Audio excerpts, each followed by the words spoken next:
a new little Bible study around friendship and the importance of friendship, but also who are we close to and why?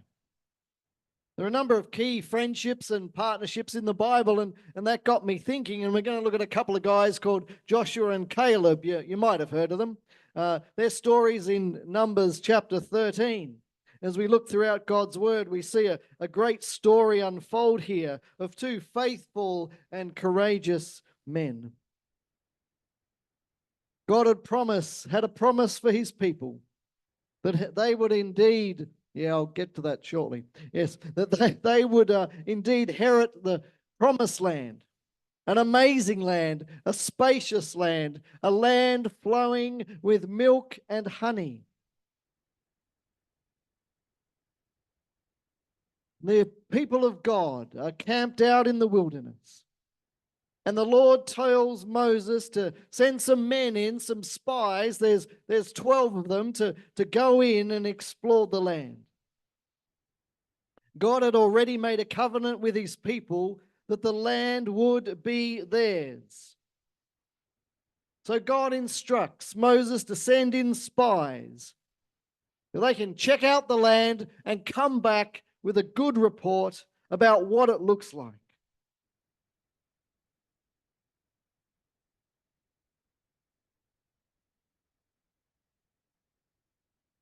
When the spies returned, they went before Moses and Aaron and the whole Israelite camp and reported on their findings. However, that's when the problems begin, friends. They report that the people living there were very powerful, that their cities were great and fortified. 10 of the spies believed that Israel could not go in and possess this land, even though God had already promised it to them and promised them victory over those that lived there and that the land would be theirs. But our guys, Joshua and Caleb, however, had a completely different perspective. Joshua and Caleb believed with all their heart that they should go up and enter the land, go up against the Canaanites, because they believed that God had given them the victory. However, the people of Israel became so angry with Joshua and Caleb that they wanted to stone them and kill them. The Israelites once again grumbled and complained against God and against Moses. Oh, we want to go back to Egypt. Life was so good there. Not. We love to be whipped and beaten and starved. But once again they complain and grumble. But in Numbers 13:30, Caleb silenced the people before Moses. We should go up and take possession of the land, for we can certainly do it.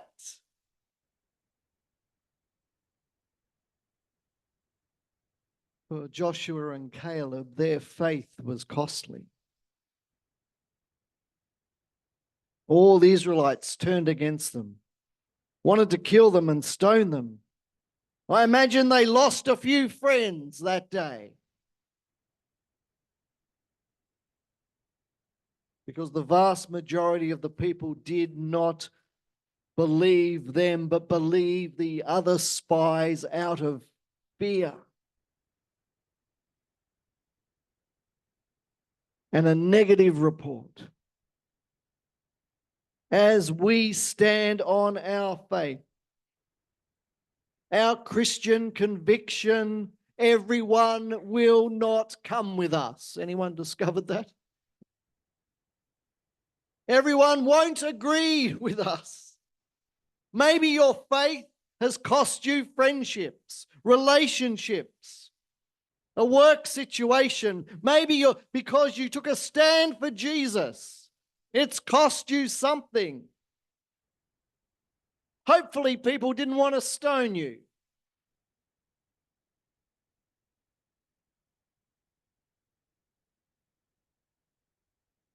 Our faith at times is costly. Sometimes God calls us to wait and to trust.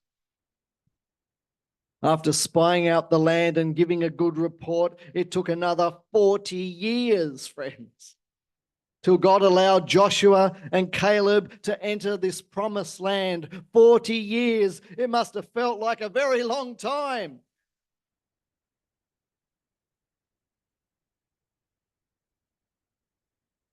But their waiting was the result of the sin of the other 10 spies who did not believe the promises of God and that God would again provide, who made a covenant with them, and this would be your land, a land flowing with milk and honey.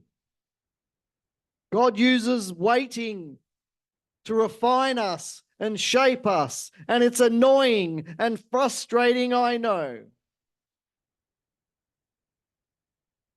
At 85 years old, after they spied on the land, Caleb asks Joshua to give him the land that the Lord had promised him and his family. 85 years old. Anyone here? No, you're all too young.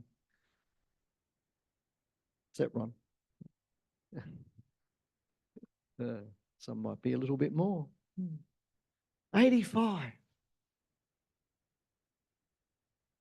The lessons for us, that is, even when God has promised something, even when God has made it very clear, it might take a long time for us to see that promise fulfilled.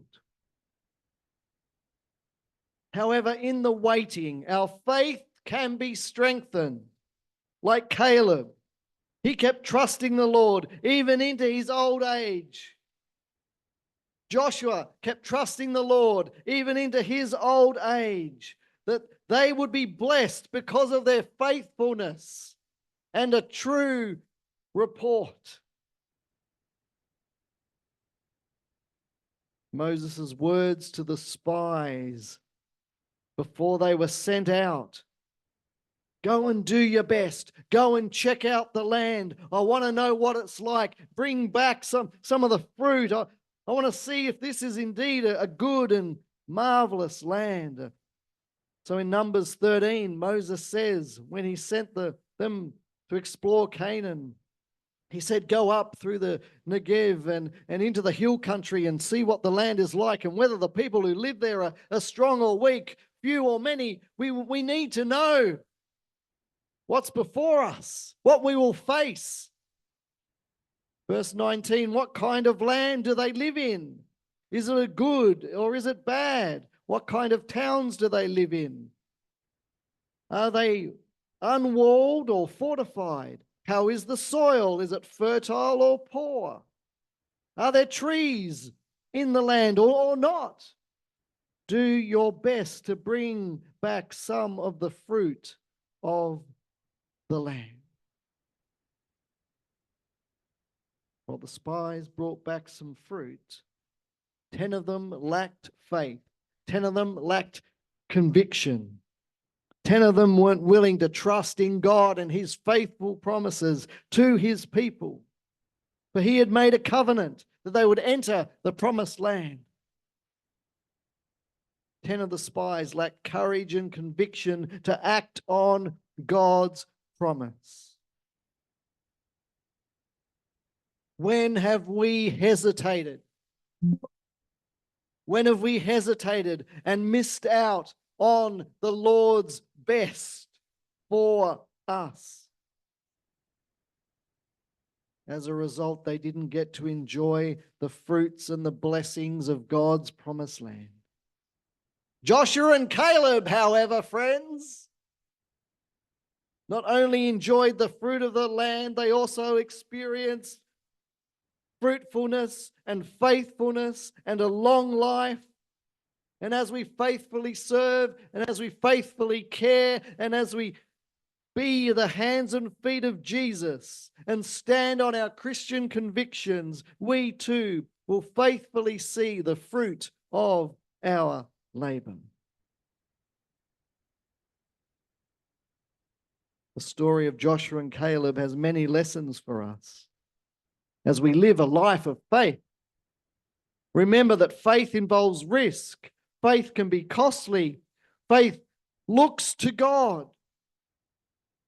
Faith often requires waiting, and yet faith is the result of a fruitful life.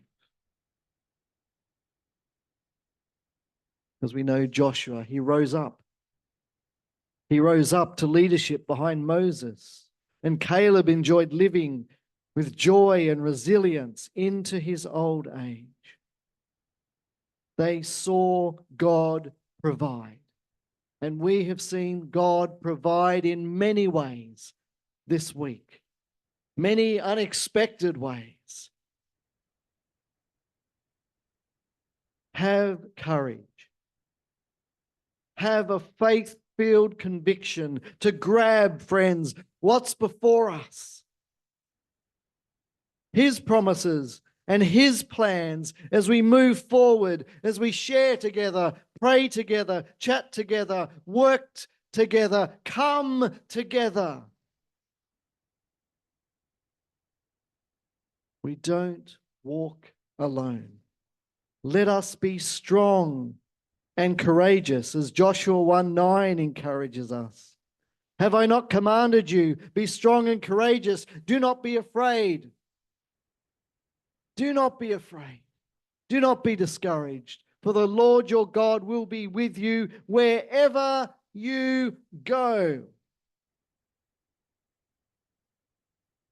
Be strong and courageous. Be people of hope and faith. Rest in the promises of God. Numbers 20. Our ancestors went down into Egypt, and we lived there many, many years. The Egyptians mistreated us and our ancestors. But when we cried out to the Lord, He heard our cry and sent an angel and brought us up out of Egypt. Don't forget. Don't forget what's happened in the past. What makes you the person you are today. Stand strong. Stand courageous. Stand on your faith in Jesus Christ. Don't miss what's coming. Don't miss who's coming. It's not just about the destination, but the journey we are on as a church community. Who is by our side? Who will stand with us? Who will be courageous? For God is raising up men and women, you and I, of faith and courage. God bless you.